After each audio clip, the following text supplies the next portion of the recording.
ओम श्री गणेशाय नमः। अथ श्री सूर्यमंडलस्तोत्र। नमः सवित्रे जगदेकचक्षुषे जगतप्रसूति स्थितिनाशहेतवे त्रयीमयाय त्रिगुणात्मधारिणे विरिञ्चि नारायण शंकरात्मने। नमोस्तु सूर्याय सहस्ररश्मये सहस्रशाखान्वितसंभवात्मने सहस्रयोगोद्भवभावभागिने सहस्रसंख्यायुगधारिणे नमः। यन्मण्डलं दीप्तिकरं विशालं रत्नप्रभं तीव्रमनादिरूपं दारिद्र्यदुःखक्षयकारणं च पुनातु मां तत्सवितुर्वरेण्यं।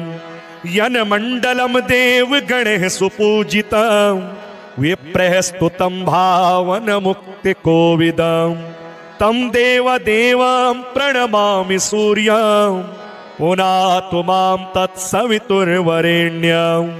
यन्मण्डलं ज्ञानघनं त्वगम्यं त्रैलोक्यपूज्यं त्रिगुणात्मरूपं समस्ततेजोमय दिव्यरूपं पुनातु मां तत्सवितुर्वरेण्यं। यन्मण्डलं गूढमतिप्रबोधं धर्मस्य वृद्धिं कुरुते जनानां यत्सर्वपापक्षयकारणं च पुनातु मां तत्सवितुर्वरेण्यं। यन्मण्डलं व्याधिविनाशदक्षं यद्यज्ञजुहुसामसु सम्प्रगीतं प्रकाशितं येन च भूर्भुवः स्वः पुनातु मां तत्सवितुर्वरेण्यं। यन्मण्डलं वेदविदो वदन्ति गायन्ति यच्चारणसिद्धसङ्घाः यद्योगिनो योगजुषां च सङ्घः पुनातु मां तत्सवितुर्वरेण्यं। यन्मण्डलं सर्वजनैश्च पूजितं ज्योतिश्च कुर्यादिहमर्त्यलोके यत्कालकालाद्यमनादिरूपं पुनातु मां तत्सवितुर्वरेण्यं। यन्मण्डलं विष्णुचातुर्मुखाख्यं यदक्षरं पापहरं जनानां यत्कालकल्पक्षयकारणं च पुनातु मां तत्सवितुर्वरेण्यं। यन्मण्डलं विश्वसृजं प्रसिद्धम् उत्पत्तिरक्षा प्रलयप्रगल्भं यस्मिन् जगत्संहरतेऽखिलं च पुनातु मां तत्सवितुर्वरेण्यं। यन्मण्डलं सर्वगतस्य विष्णोरात्मा परं धाम विशुद्धतत्त्वं सूक्ष्मान्तरैर्योगपथानुगम्यं पुनातु मां तत्सवितुर्वरेण्यं। यन्मण्डलं वेदविदो वदन्ति गायन्ति यच्चारणसिद्धसङ्घाः यन्मण्डलं वेदविदः स्मरन्ति पुनातु मां तत्सवितुर्वरेण्यं। यन्मण्डलं वेदविदोपगीतं यद्योगिनां योगपथानुगम्यं तत्सर्ववेद्यं प्रणमामि सूर्यं पुनातु मां तत्सवितुर्वरेण्यं। सूर्यमण्डलसुस्तोत्रं यः पठेत् सततं नरः सर्वपापविशुद्धात्मा सूर्यलोके महीयते। अथ श्री आदित्यहृदयस्तोत्र विनियोगः। ओम अस्य श्री आदित्यहृदयस्तोत्रमन्त्रस्य श्री अगस्त्य ऋषिः अनुष्टुप् छन्दः। श्री आदित्यहृदयभूतो भगवान् ब्रह्मा देवताः। ओम बीजं रश्मिमतेरिति शक्तिः। ओम तत्सवितुरित्यादि गायत्री कीलकं निरस्ताशेष विघ्नतया ब्रह्म विद्या सिद्धौ सर्वत्र जय सिद्धौ च विनियोगः। ततो युद्ध परिश्रान्तं समरे चिन्तया स्थितं रावणं चाग्रतो दृष्ट्वा युद्धाय समुपस्थितं देवतैश्च समागम्य द्रष्टुमभ्यागतोरणं उपागम्याब्रवीद्राम मगस्त्यो भगवान् ऋषिः राम राम महाबाहो शृणु गुह्यं सनातनं येन सर्वा नरीन् वत्स समरे विजयिष्यसि आदित्य हृदयं पुण्यं सर्वशत्रु विनाशनं जयावहं जपे नित्य मक्षयं परमं शिवं सर्वमंगल मांगल्यं सर्वपाप प्रणाशनं चिंताशोक प्रशमनं आयुर्वर्धनमुत्तमं रश्मिमन्तं समुद्यन्तं देवासुर नमस्कृतं पूजयस्व विवस्वन्तं भास्करं भुवनेश्वरं सर्वदेवात्मको ह्येष तेजस्वी रश्मिभावनः एष देवासुरगणा लोकान् पाति गवस्तिभिः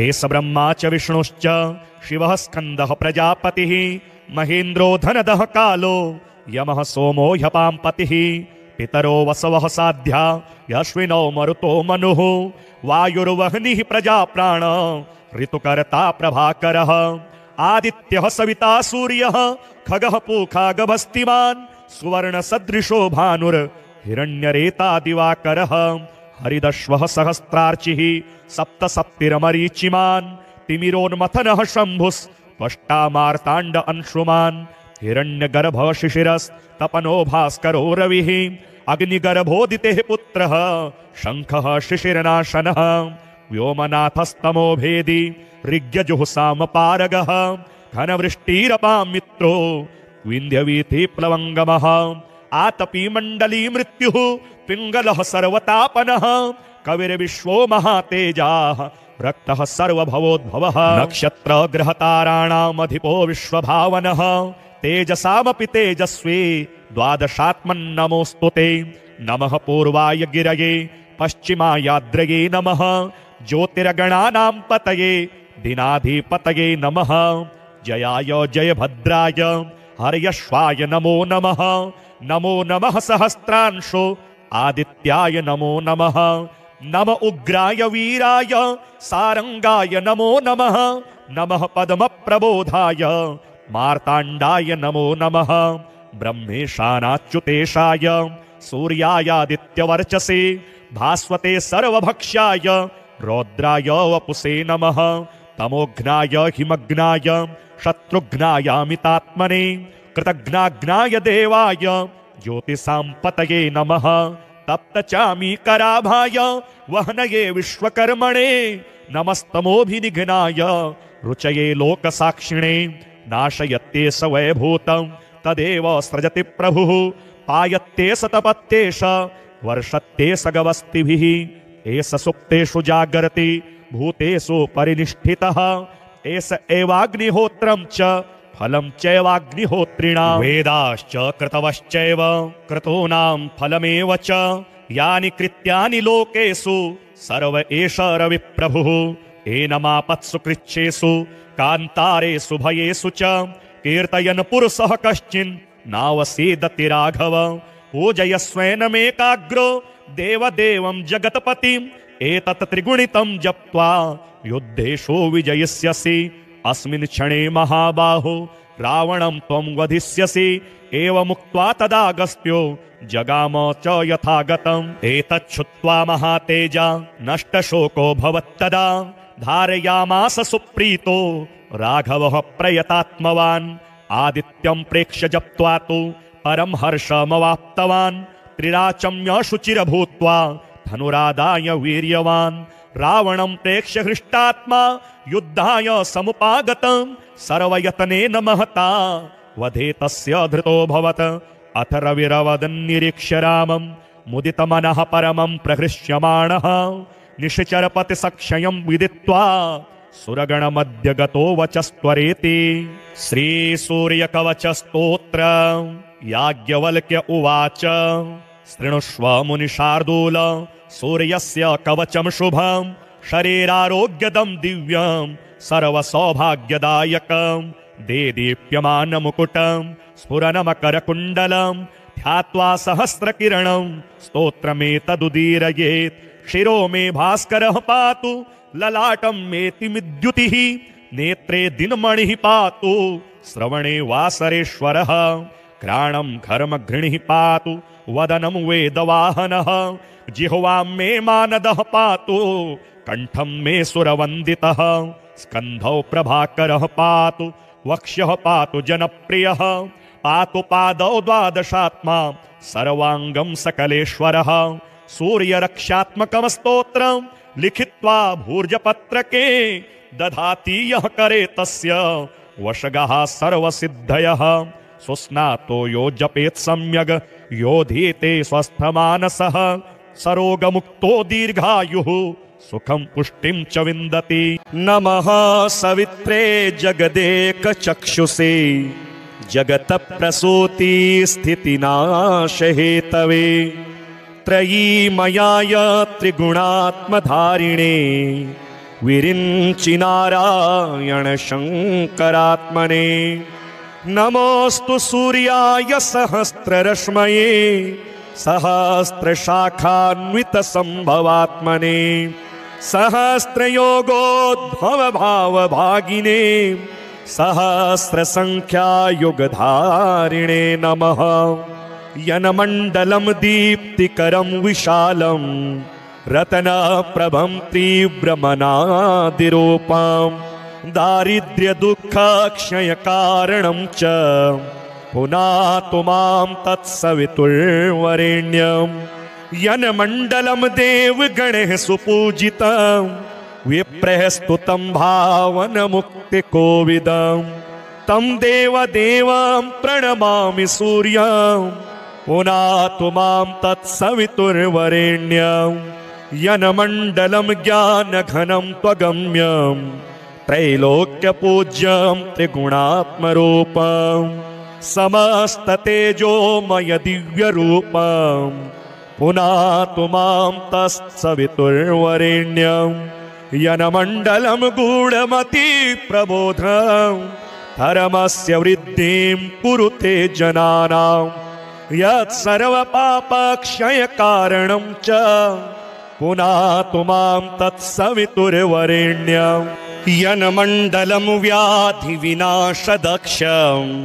यद्यज्ञजुहुसामसु सम्प्रगीतं प्रकाशितं येन च भूर्भुवः स्वः पुनातु मां तत्सवितुर्वरेण्यं यन्मण्डलं वेदविदो वदन्ति गायन्ति यच्चारणसिद्धसङ्घाः यद्योगिनो योगजुषां च सङ्घः पुनातु मां तत्सवितुर्वरेण्यं यन्मण्डलं सर्वजनैश्च पूजितं ज्योतिश्च कुर्यादिहमर्त्यलोके यत्कालकालाद्यमनादिरूपं पुनातु मां तत्सवितुर्वरेण्यं यन्मण्डलं विष्णुचातुर्मुखाख्यं यदक्षरं पापहरं जनानां यत्कालकल्पक्षयकारणं च पुनातु मां तत्सवितुर्वरेण्यं यन्मण्डलं विश्वसृजं प्रसिद्धम् उत्पत्तिरक्षा प्रलयप्रगल्भं यस्मिन् जगत्संहरतेऽखिलं च पुनातु मां तत्सवितुर्वरेण्यं यन्मण्डलं सर्वगतस्य विष्णोरात्मा परं धाम विशुद्धतत्त्वं सूक्ष्मान्तरैर्योगपथानुगम्यं पुनातु मां तत्सवितुर्वरेण्यं यन्मण्डलं वेदविदो वदन्ति गायन्ति यच्चारणसिद्धसङ्घः यन्मण्डलं वेदविदः स्मरन्ति पुनातु मां तत्सवितुर्वरेण्यं यन्मण्डलं वेदविदोपगीतं यद्योगिनां योगपथानुगम्यं तत्सर्ववेद्यं प्रणमामि सूर्यं पुनातु मां तत्सवितुर्वरेण्यं सूर्यमण्डलसुस्तोत्रं यः पठेत् सततं नरः सर्वपापविशुद्धात्मा सूर्यलोके महीयते। अथ श्री आदित्यहृदयस्तोत्रं विनियोगः। ओम अस्य श्री आदित्यहृदयस्तोत्रमन्त्रस्य श्री अगस्त्य ऋषिः अनुष्टुप् छन्दः। श्री आदित्यहृदयभूतो भगवान् ब्रह्मा देवता। ओम बीजं रश्मिमतेरिति शक्तिः। ॐ तत्सवितुरित्यादि गायत्री कीलकं निरस्ताशेषु विघ्नतया ब्रह्मविद्यासिद्धौ सर्वत्र जयसिद्धौ च विनियोगः। ततो युद्धपरिश्रान्तं समरे चिन्तया स्थितं रावणं चाग्रतो दृष्ट्वा युद्धाय समुपस्थितं। देवतैश्च समागम्य द्रष्टुमभ्यागतोरणम् उपागम्याब्रवीद्राम मगस्त्यो भगवान् ऋषिः। राम राम महाबाहो शृणु गुह्यं सनातनं येन सर्वा नरीन् वत्स समरे विजयिष्यसि।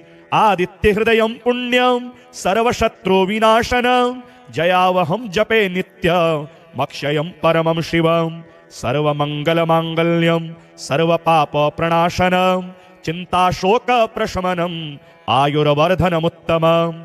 रश्मिमन्तं समुद्यन्तं देवासुरनमस्कृतं पूजयस्व विवस्वन्तं भास्करं भुवनेश्वरं। सर्वदेवात्मको ह्येष तेजस्वी रश्मिभावनः एष देवासुरगणा लोकान् पाति गवस्तिभिः। एष ब्रह्मा च विष्णुश्च शिवः स्कन्दः प्रजापतिः महेन्द्रो धनदः कालो यमः सोमो ह्यपाम्पतिः। पितरो वसवः साध्या यश्विनो मरुतो मनुः वायुर्वह्निः प्रजाप्राण ऋतुकर्ता प्रभाकरः। आदित्यः सविता सूर्यः खगः पूखा गभस्तिमान् सुवर्णसदृशो भानुर्हिरण्यरेता दिवाकरः। हरिदश्वः सहस्रार्चिः सप्तसप्तिरमरीचिमान् तिमिरोन्मथनः शम्भुस्त्वष्टा मार्ताण्ड अंशुमान्। हिरण्यगर्भः शिशिरस्तपनो भास्करो रविः अग्निगर्भोदितेः पुत्रः शङ्खः शिशिरनाशनः। व्योमनाथस्तमो भेदी ऋग्यजुःसामपारगः घनवृष्टिरपां मित्रो विन्ध्यवीथिप्लवङ्गमः। आतपी मण्डली मृत्युः पिङ्गलः सर्वतापनः कविर्विश्वो महातेजाः रक्तः सर्वभवोद्भवः। नक्षत्रग्रहताराणामधिपो विश्वभावनः तेजसामपि तेजस्वी द्वादशात्मन्नमोऽस्तु ते। नमः पूर्वाय गिरये पश्चिमायाद्रये नमः ज्योतिर्गणानां पतये दिनाधिपतये नमः। जयाय जयभद्राय हर्यश्वाय नमो नमः। नमो नमः सहस्रांशो आदित्याय नमो नमः। नम उग्राय वीराय सारंगाय नमो नमः। नमः पद्मप्रबोधाय मार्ताण्डाय नमो नमः। ब्रह्मेशानाच्युतेशाय सूर्यायादित्यवर्चसे भास्वते सर्वभक्ष्याय रौद्राय वपुषे नमः। तमोघ्नाय हिमग्नाय शत्रुघ्नायामितात्मने कृतघ्नाग्नाय देवाय ज्योतिषां पतये नमः। तप्तचामीकराभाय वह्नये विश्वकर्मणे नमस्तमोभिनिघ्नाय रुचये लोकसाक्षिणे। नाशयत्येष वैभूतं तदेव सृजति प्रभुः पायत्येष तपत्येष वर्षत्येष गवस्तिभिः। एष सुप्तेषु जागर्ति भूतेषु परिनिष्ठितः एष एवाग्निहोत्रं च फलं चैवाग्निहोत्रिणां। वेदाश्च कृतवश्चैव क्रतूनां फलमेव च यानि कृत्यानि लोकेषु सर्व एष रविप्रभुः। एनमापत्सु कृच्छेषु कान्तारेषु भयेषु च कीर्तयन् पुरुषः कश्चिन् नावसीदति राघव। पूजयस्वैनमेकाग्रो देवदेवं जगत्पतिम् एतत् त्रिगुणितं जप्त्वा युद्धेषु विजयिष्यसि। अस्मिन् क्षणे महाबाहो रावणं त्वं वधिष्यसि। एवमुक्त्वा तदागस्त्यो जगाम च यथागतम्। एतच्छुत्वा महातेजा नष्टशोको भवत्तदा धारयामास सुप्रीतो राघवः प्रयतात्मवान्। आदित्यं प्रेक्ष्य जप्त्वा तु परं हर्षमवाप्तवान्। त्रिराचम्य शुचिरभूत्वा धनुरादाय वीर्यवान्। रावणं प्रेक्ष्य हृष्टात्मा युद्धाय समुपागतं सर्वयतनेन महता वधे तस्य धृतोऽभवत्। अथ रविरवदन्निरीक्ष्य रामं मुदितमनः परमं प्रहृष्यमाणः निशिचरपतिसक्षयं विदित्वा सुरगणमध्य गतो वचस्त्वरेति। श्रीसूर्यकवचस्तोत्र याज्ञवल्क्य उवाच शृणुष्व मुनिशार्दूल सूर्यस्य कवचं शुभं शरीरारोग्यदं दिव्यं सर्वसौभाग्यदायकं देदीप्यमानमुकुटं स्फुरनमकरकुण्डलं ध्यात्वा सहस्रकिरणं स्तोत्रमेतदुदीरयेत्। शिरो मे भास्करः पातु ललाटं मेतिमिद्युतिः नेत्रे दिनमणिः पातु श्रवणे वासरेश्वरः। घ्राणं घर्मघृणिः पातु वदनं वेदवाहनः। जिह्वां मे मानदः पातु कण्ठं मे सुरवन्दितः। स्कन्धौ प्रभाकरः पातु वक्ष्यः पातु जनप्रियः। पातु पादौ द्वादशात्मा सर्वाङ्गं सकलेश्वरः। सूर्यरक्षात्मकं स्तोत्रं लिखित्वा भूर्जपत्रके दधाति यः करे तस्य वशगः सर्वसिद्धयः। सुस्नातो यो जपेत् सम्यग् योधीते स्वस्थमानसः। सरोगमुक्तो दीर्घायुः सुखं पुष्टिं च विन्दति। नमः सवित्रे जगदेकचक्षुषे जगत प्रसूति स्थितिनाशहेतवे। त्रयीमयाय त्रिगुणात्मधारिणे विरिञ्चि नारायण शङ्करात्मने।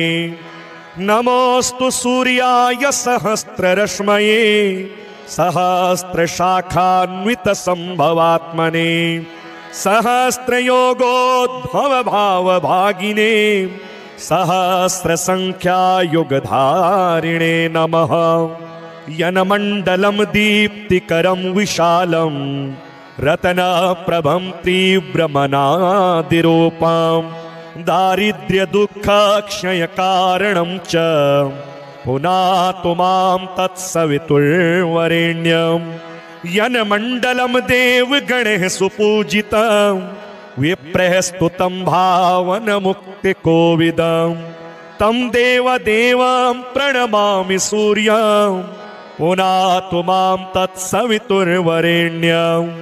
यन्मण्डलं ज्ञानघनं त्वगम्यं त्रैलोक्यपूज्यं त्रिगुणात्मरूपं समस्ततेजोमय दिव्यरूपं पुनातु मां तत्सवितुर्वरेण्यं।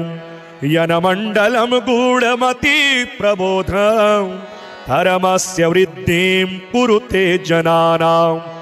यत्सर्वपापक्षयकारणं च पुनातु मां तत्सवितुर्वरेण्यं। यन्मण्डलं व्याधिविनाशदक्षं यद्यज्ञजुहुसामसु सम्प्रगीतं प्रकाशितं येन च भूर्भुवः स्वः पुनातु मां तत्सवितुर्वरेण्यं। यन्मण्डलं वेदविदो वदन्ति गायन्ति यच्चारणसिद्धसङ्घाः यद्योगिनो योगजुषां च सङ्घः पुनातु मां तत्सवितुर्वरेण्यं। यन्मण्डलं सर्वजनैश्च पूजितं ज्योतिश्च कुर्यादिहमर्त्यलोके यत्कालकालाद्यमनादिरूपं पुनातु मां तत्सवितुर्वरेण्यं। यन्मण्डलं विष्णुचातुर्मुखाख्यं यदक्षरं पापहरं जनानां यत्कालकल्पक्षयकारणं च पुनातु मां तत्सवितुर्वरेण्यं। यन्मण्डलं विश्वसृजं प्रसिद्धं उत्पत्तिरक्षा प्रलयप्रगल्भं यस्मिन् जगत्संहरतेऽखिलं च पुनातु मां तत्सवितुर्वरेण्यं। यन्मण्डलं सर्वगतस्य विष्णोरात्मा परं धाम विशुद्धतत्त्वं सूक्ष्मान्तरैर्योगपथानुगम्यं पुनातु मां तत्सवितुर्वरेण्यं। यन्मण्डलं वेदविदो वदन्ति गायन्ति यच्चारणसिद्धसङ्घाः यन्मण्डलं वेदविदः स्मरन्ति पुनातु मां तत्सवितुर्वरेण्यं। यन्मण्डलं वेदविदोपगीतं यद्योगिनां योगपथानुगम्यं तत्सर्ववेद्यं प्रणमामि सूर्यं पुनातु मां तत्सवितुर्वरेण्यं।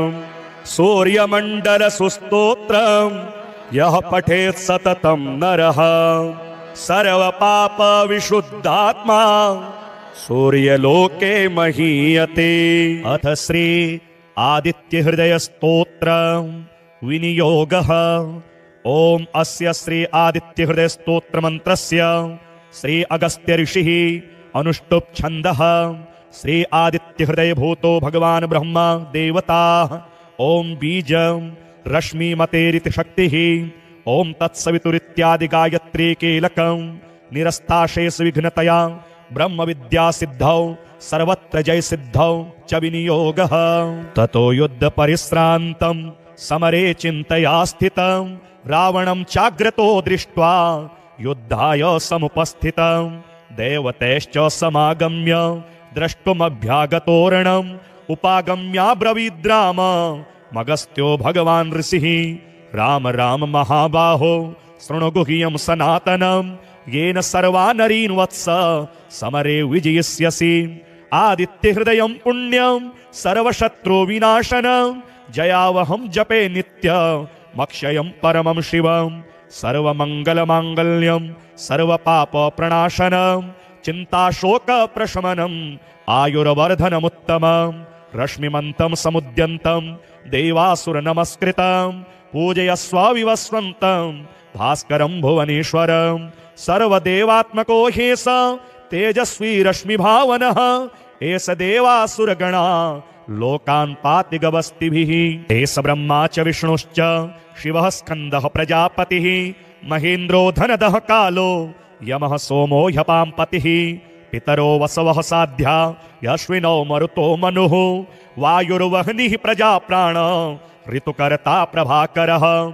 आदित्यः सविता सूर्यः खगः पूखा गभस्तिमान् सुवर्णसदृशो भानुर्हिरण्यरेता दिवाकरः।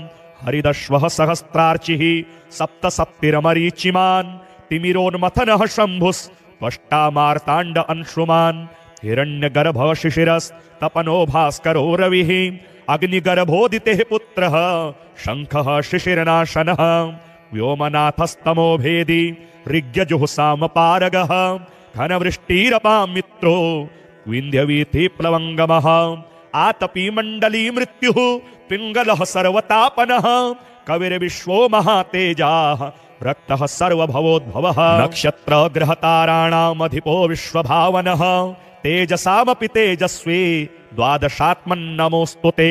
नमः पूर्वाय गिरये पश्चिमायाद्रये नमः ज्योतिर्गणानां पतये दिनाधिपतये नमः। जयाय जयभद्राय हर्यश्वाय नमो नमः। नमो नमः सहस्रांशो आदित्याय नमो नमः। नम उग्राय वीराय सारंगाय नमो नमः। नमः पद्मप्रबोधाय मार्ताण्डाय नमो नमः। ब्रह्मेशानाच्युतेशाय सूर्यायादित्यवर्चसे भास्वते सर्वभक्ष्याय रौद्राय वपुषे नमः। तमोघ्नाय हिमग्नाय शत्रुघ्नायामितात्मने कृतघ्नाघ्नाय देवाय ज्योतिषां पतये नमः। तप्तचामीकराभाय वह्नये विश्वकर्मणे नमस्तमोभिनिघ्नाय रुचये लोकसाक्षिणे। नाशयत्येष वैभूतं तदेव सृजति प्रभुः पायत्येष तपत्येष वर्षत्येष गवस्तिभिः। एष सुप्तेषु जागर्ति भूतेषु परिनिष्ठितः एष एवाग्निहोत्रं च फलं चैवाग्निहोत्रिणां। वेदाश्च कृतवश्चैव क्रतूनां फलमेव च यानि कृत्यानि लोकेषु सर्व एष रविप्रभुः। एनमापत्सु कृच्छेषु कान्तारेषु भयेषु च कीर्तयन् पुरुषः कश्चिन् नावसीदति राघव। पूजयस्वैनमेकाग्रो देवदेवं जगत्पतिम् एतत् त्रिगुणितं जप्त्वा युद्धेषु विजयिष्यसि। अस्मिन् क्षणे महाबाहो रावणं त्वं वधिष्यसि। एवमुक्त्वा तदागस्त्यो जगाम च यथागतम्। एतच्छुत्वा महातेजा नष्टशोको भवत्तदा धारयामास सुप्रीतो राघवः प्रयतात्मवान्। आदित्यं प्रेक्ष्य जप्त्वा तु परं हर्षमवाप्तवान्। त्रिराचम्य शुचिरभूत्वा धनुरादाय वीर्यवान्। रावणं प्रेक्ष्य हृष्टात्मा युद्धाय समुपागतं सर्वयतनेन महता वधे तस्य धृतोऽभवत् अथ रविरवदन्निरीक्ष्य रामं मुदितमनः परमं प्रहृष्यमाणः निशिचरपतिसक्षयं विदित्वा सुरगणमध्य गतो वचस्त्वरेति। श्रीसूर्यकवचस्तोत्र याज्ञवल्क्य उवाच शृणुष्व मुनिशार्दूल सूर्यस्य कवचं शुभं शरीरारोग्यदं दिव्यं सर्वसौभाग्यदायकं देदीप्यमानमुकुटं स्फुरनमकरकुण्डलं ध्यात्वा सहस्रकिरणं स्तोत्रमेतदुदीरयेत्। शिरो मे भास्करः पातु ललाटं मेतिमिद्युतिः नेत्रे दिनमणिः पातु श्रवणे वासरेश्वरः घ्राणं घर्मघृणिः पातु वदनं वेदवाहनः जिह्वां मे मानदः पातु कण्ठं मे सुरवन्दितः स्कन्धौ प्रभाकरः पातु वक्ष्यः पातु जनप्रियः पातु पादौ द्वादशात्मा सर्वाङ्गं सकलेश्वरः। सूर्यरक्षात्मकं स्तोत्रं लिखित्वा भूर्जपत्रके दधाति यः करे तस्य वशगः सर्वसिद्धयः। सुस्नातो यो जपेत् सम्यग् योधीते स्वस्थमानसः सरोगमुक्तो दीर्घायुः सुखं पुष्टिं च विन्दति। नमः सवित्रे जगदेकचक्षुषे जगतप्रसूति स्थितिनाशहेतवे त्रयीमयाय त्रिगुणात्मधारिणे विरिञ्चि नारायण शङ्करात्मने। नमोऽस्तु सूर्याय सहस्ररश्मये सहस्रशाखान्वितसम्भवात्मने सहस्रयोगोद्भवभावभागिने सहस्रसङ्ख्यायुगधारिणे नमः। यनमण्डलं दीप्तिकरं विशालं रत्नप्रभं तीव्रमनादिरूपं दारिद्र्यदुःखक्षयकारणं च पुनातु मां तत्सवितुर्वरेण्यं। यन्मण्डलं देवगणैः सुपूजितं विप्रैः स्तुतं भावनमुक्तिकोविदं तं देवदेवं प्रणमामि सूर्यं पुनातु मां तत्सवितुर्वरेण्यं। यन्मण्डलं ज्ञानघनं त्वगम्यं त्रैलोक्यपूज्यं त्रिगुणात्मरूपं समस्ततेजोमय दिव्यरूपं पुनातु मां तत्सवितुर्वरेण्यं। यन्मण्डलं गूढमति प्रबोधं धर्मस्य वृद्धिं कुरुते जनानां यत्सर्वपापक्षयकारणं च पुनातु मां तत्सवितुर्वरेण्यं। यन्मण्डलं व्याधिविनाशदक्षं यद्यज्ञजुहुसामसु सम्प्रगीतं प्रकाशितं येन च भूर्भुवः स्वः पुनातु मां तत्सवितुर्वरेण्यं। यन्मण्डलं वेदविदो वदन्ति गायन्ति यच्चारणसिद्धसङ्घाः यद्योगिनो योगजुषां च सङ्घः पुनातु मां तत्सवितुर्वरेण्यं।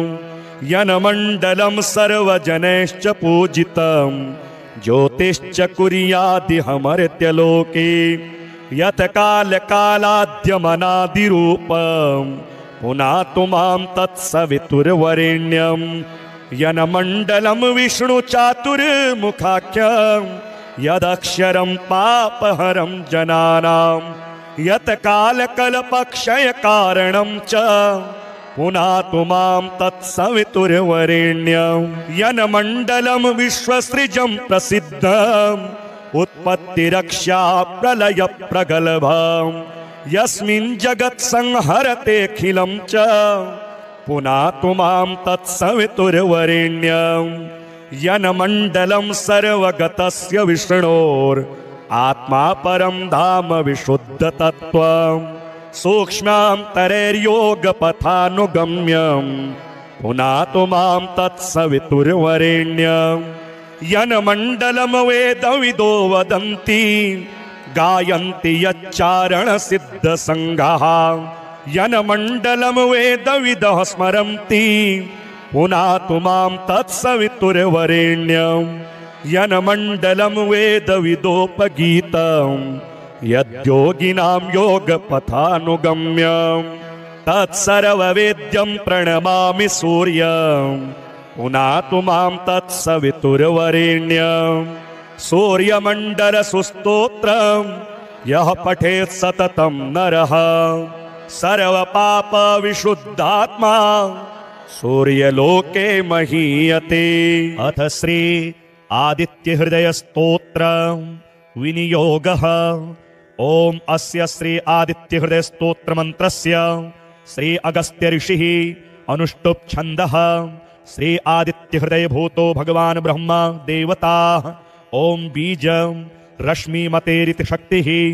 ओम तत्सवितुरित्यादि गायत्री कीलकं निरस्ताशेष विघ्नतया ब्रह्म विद्या सिद्धौ सर्वत्र जय सिद्धौ च विनियोगः। ततो युद्ध परिश्रान्तं समरे चिन्तया स्थितं रावणं चाग्रतो दृष्ट्वा युद्धाय समुपस्थितं देवतैश्च समागम्य द्रष्टुमभ्यागतोरणम् उपागम्याब्रवीद्राम मगस्त्यो भगवान् ऋषिः राम राम महाबाहो शृणु गुह्यं सनातनं येन सर्वा नरीन् वत्स समरे विजयिष्यसि। आदित्य हृदयं पुण्यं सर्वशत्रु विनाशनं जयावहं जपे नित्य मक्षयं परमं शिवं सर्वमंगल मांगल्यं सर्वपाप प्रणाशनं चिंताशोक प्रशमनम् आयुर्वर्धनमुत्तमं रश्मिमन्तं समुद्यन्तं देवासुर नमस्कृतं पूजयस्व विवस्वन्तं भास्करं भुवनेश्वरं सर्वदेवात्मको ह्येष तेजस्वी रश्मिभावनः एष देवासुरगणा लोकान् पाति गवस्तिभिः। एष ब्रह्मा च विष्णुश्च शिवः स्कन्दः प्रजापतिः महेन्द्रो धनदः कालो यमः सोमो ह्यपां पतिः पितरो वसवः साध्या यश्विनो मरुतो मनुः वायुर्वह्निः प्रजाप्राण ऋतुकर्ता प्रभाकरः आदित्यः सविता सूर्यः खगः पूखा गभस्तिमान् सुवर्ण सदृशो भानुर हिरण्यरेता दिवाकरः हरिदश्वः सहस्रार्चिः सप्त सप्तिरमरीचिमान् तिमिरोन्मथनः शम्भुस्त्वष्टा मार्ताण्ड अंशुमान् हिरण्यगर्भः शिशिरस्तपनो भास्करो रविः अग्निगर्भोदितेः पुत्रः शङ्खः शिशिरनाशनः व्योमनाथस्तमो भेदी ऋग्यजुःसामपारगः घनवृष्टिरपां मित्रो विन्ध्यवीथि प्लवङ्गमः आतपी मण्डली मृत्युः पिङ्गलः सर्वतापनः कविर्विश्वो महातेजाः रक्तः सर्वभवोद्भवः नक्षत्र ग्रहताराणामधिपो विश्वभावनः तेजसामपि तेजस्वी द्वादशात्मन्नमोऽस्तु ते नमः पूर्वाय गिरये पश्चिमायाद्रये नमः ज्योतिर्गणानां पतये दिनाधिपतये नमः जयाय जयभद्राय हर्यश्वाय नमो नमः नमो नमः सहस्रांशो आदित्याय नमो नमः नम उग्राय वीराय सारंगाय नमो नमः नमः पद्मप्रबोधाय मार्ताण्डाय नमो नमः ब्रह्मेशानाच्युतेशाय सूर्यायादित्यवर्चसे भास्वते सर्वभक्ष्याय रौद्राय वपुषे नमः तमोघ्नाय हिमग्नाय शत्रुघ्नायामितात्मने कृतघ्नाघ्नाय देवाय ज्योतिषां पतये नमः तप्तचामीकराभाय वह्नये विश्वकर्मणे नमस्तमोभिनिघ्नाय रुचये लोकसाक्षिणे नाशयत्ते स वैभूतं तदेव सृजति प्रभुः पायत्ते स तपत्तेष वर्षत्ते स गवस्तिभिः एष सुप्तेषु जागर्ति भूतेषु परिनिष्ठितः एष एवाग्निहोत्रं च फलं चैवाग्निहोत्रिणां वेदाश्च कृतवश्चैव क्रतूनां फलमेव च यानि कृत्यानि लोकेषु सर्व एष रविप्रभुः एनमापत्सु कृच्छेषु कान्तारेषु भयेषु च कीर्तयन् पुरुषः कश्चिन् नावसीदति राघव पूजयस्वेनमेकाग्रो देवदेवं जगत्पतिम् एतत् त्रिगुणितं जप्त्वा युद्धेषु विजयिष्यसि अस्मिन् क्षणे महाबाहो रावणं त्वं वधिष्यसि एवमुक्त्वा तदागस्त्यो जगाम च यथागतम् एतच्छ्रुत्वा महातेजा नष्टशोको भवत्तदा धारयामास सुप्रीतो राघवः प्रयतात्मवान् आदित्यं प्रेक्ष्य जप्त्वा तु परं हर्षमवाप्तवान् त्रिराचम्य शुचिरभूत्वा धनुरादाय वीर्यवान् रावणं प्रेक्ष्य हृष्टात्मा युद्धाय समुपागतं सर्वयतनेन महता वधे तस्य धृतोऽभवत् अथ रविरवदन्निरीक्ष्य रामं मुदितमनः परमं प्रहृष्यमाणः निशिचरपतिसक्षयं विदित्वा सुरगणमध्य गतो वचस्त्वरेति श्रीसूर्यकवचस्तोत्र याज्ञवल्क्य उवाच शृणुष्व मुनिशार्दूल सूर्यस्य कवचं शुभं शरीरारोग्यदं दिव्यं सर्वसौभाग्यदायकं देदीप्यमानमुकुटं स्फुरनमकरकुण्डलं ध्यात्वा सहस्रकिरणं स्तोत्रमेतदुदीरयेत् शिरो मे भास्करः पातु ललाटं मेतिमिद्युतिः नेत्रे दिनमणिः पातु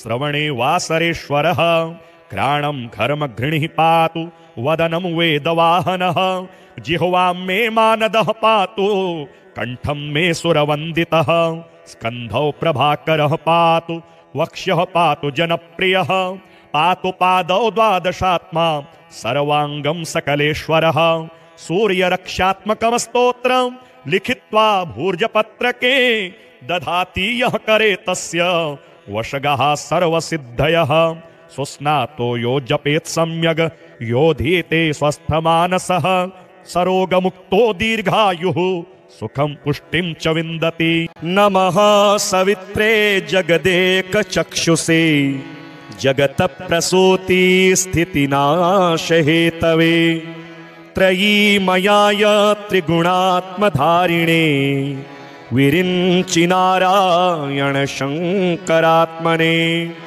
नमोऽस्तु सूर्याय सहस्ररश्मये सहस्रशाखान्वितसम्भवात्मने सहस्रयोगोद्भवभावभागिने सहस्रसङ्ख्यायुगधारिणे नमः यनमण्डलं दीप्तिकरं विशालं रत्नप्रभं तीव्रमनादिरूपं दारिद्र्यदुःखक्षयकारणं च पुनातु मां तत्सवितुर्वरेण्यं यनमण्डलं देवगणैः सुपूजितं विप्रैः स्तुतं भावनमुक्तिकोविदं तं देवदेवं प्रणमामि सूर्यं पुनातु मां तत्सवितुर्वरेण्यं यनमण्डलं ज्ञानघनं त्वगम्यं त्रैलोक्यपूज्यं त्रिगुणात्मरूपं समस्ततेजोमय दिव्यरूपं पुनातु मां तत्सवितुर्वरेण्यं यनमण्डलं गूढमतिप्रबोधं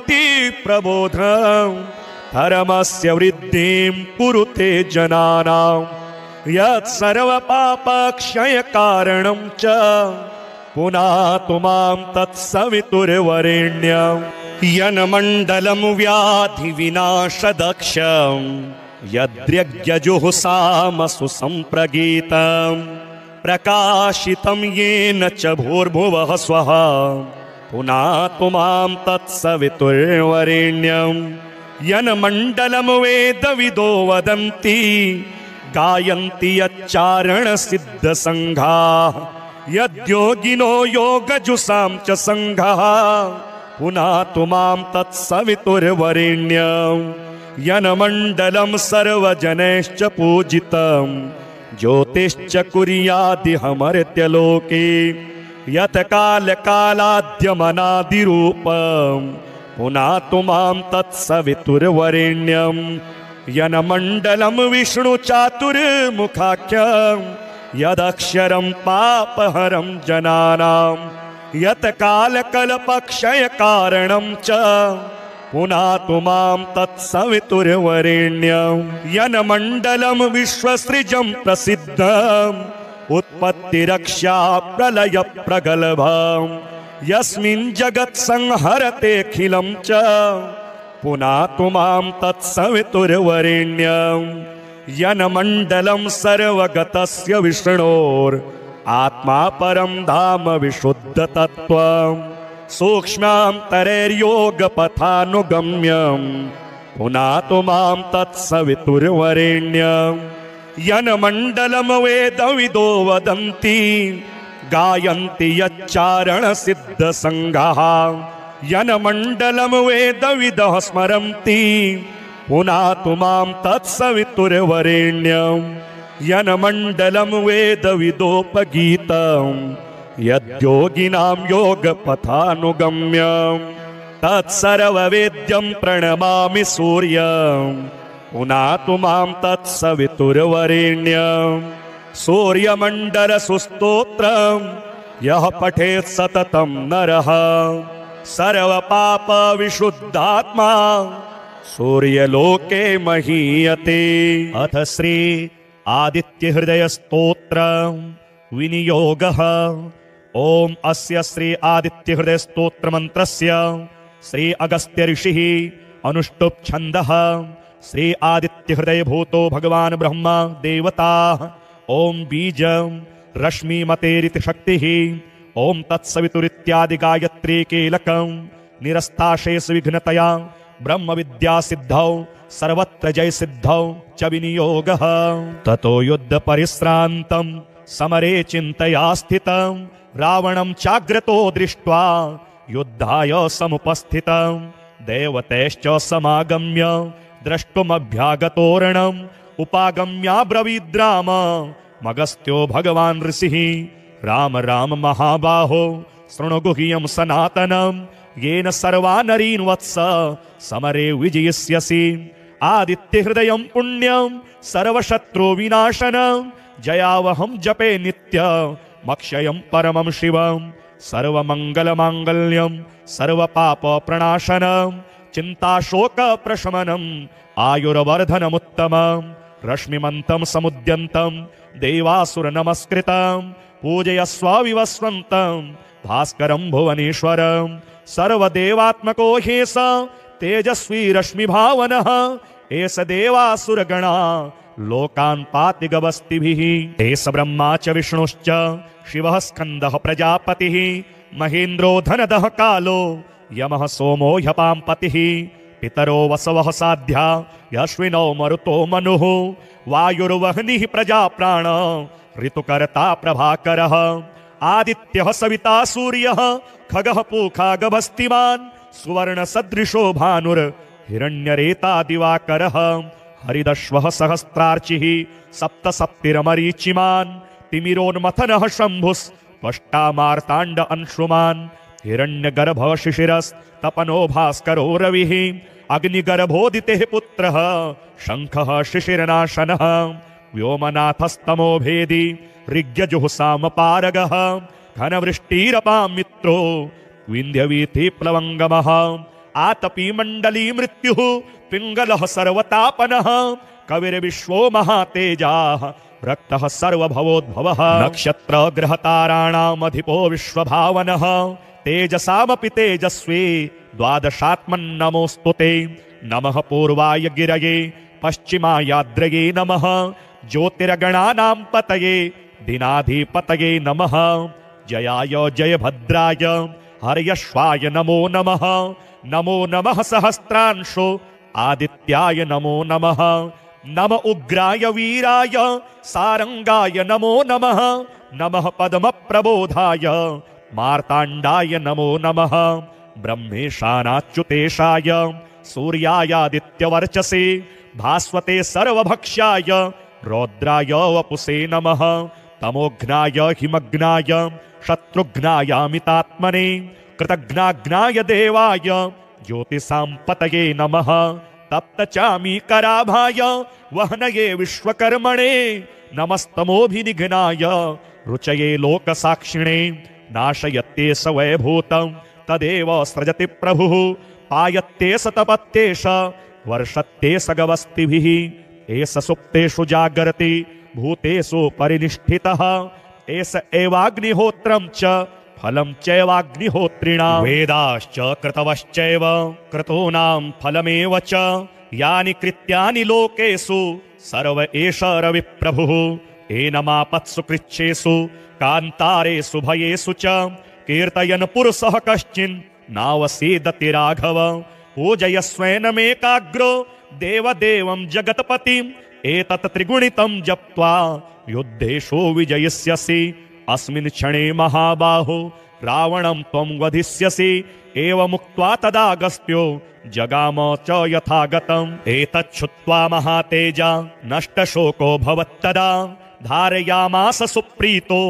राघवः प्रयतात्मवान् आदित्यं प्रेक्ष्य जप्त्वा तु परं हर्षमवाप्तवान् त्रिराचम्य शुचिरभूत्वा धनुरादाय वीर्यवान् रावणं प्रेक्ष्य हृष्टात्मा युद्धाय समुपागतं सर्वयत्नेन महता वधे तस्य धृतोऽभवत् अथ रविरवदन्निरीक्ष्य रामं मुदितमनः परमं प्रहृष्यमाणः निशिचरपतिसक्षयं विदित्वा सुरगणमध्य गतो वचस्त्वरेति श्रीसूर्यकवचस्तोत्र याज्ञवल्क्य उवाच शृणुष्व मुनिशार्दूल सूर्यस्य कवचं शुभं शरीरारोग्यदं दिव्यं सर्वसौभाग्यदायकं देदीप्यमानमुकुटं स्फुरनमकरकुण्डलं ध्यात्वा सहस्रकिरणं स्तोत्रमेतदुदीरयेत् शिरो मे भास्करः पातु ललाटं मेतिमिद्युतिः नेत्रे दिनमणिः पातु